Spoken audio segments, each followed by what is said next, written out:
कहाँ पे बोलेला कोयलिया ता कहाँ वहाँ पे मोरा बोले हो।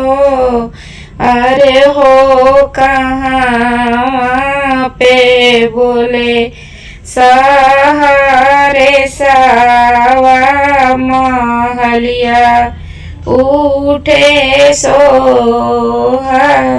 अरे हो कहाँ पे बोले सहारे सावा महलिया उठे सोहा।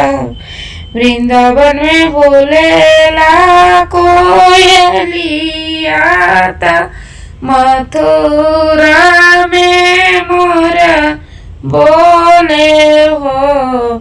अरे हो गोकुला में बोले सहारे सावा महलिया उठे सोहा। अरे हो गोकुला में बोले सहारे सावा महलिया उठे सोहा। के गोदी जना में लालना माता के ही खुशी मनावेला हो।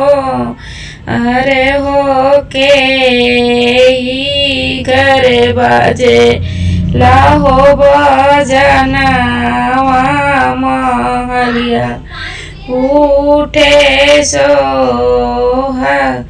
अरे हो के ही घरे बाजे लाहो बजना महलिया उठे सोहा।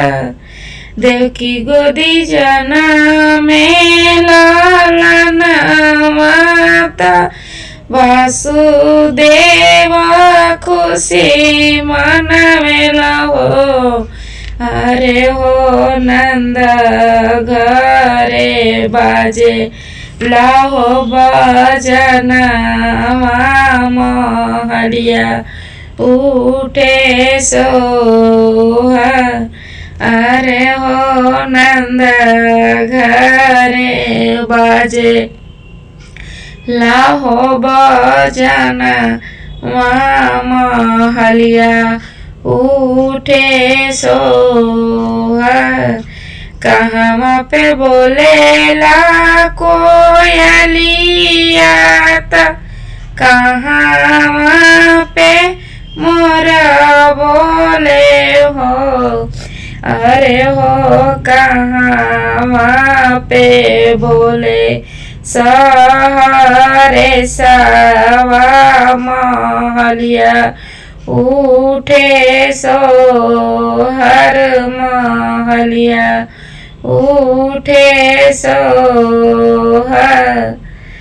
अरे हो कहाँ पे बोले सहारे सावा महलिया उठे सोहर।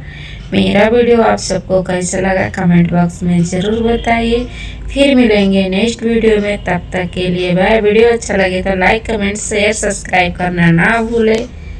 राधे राधे।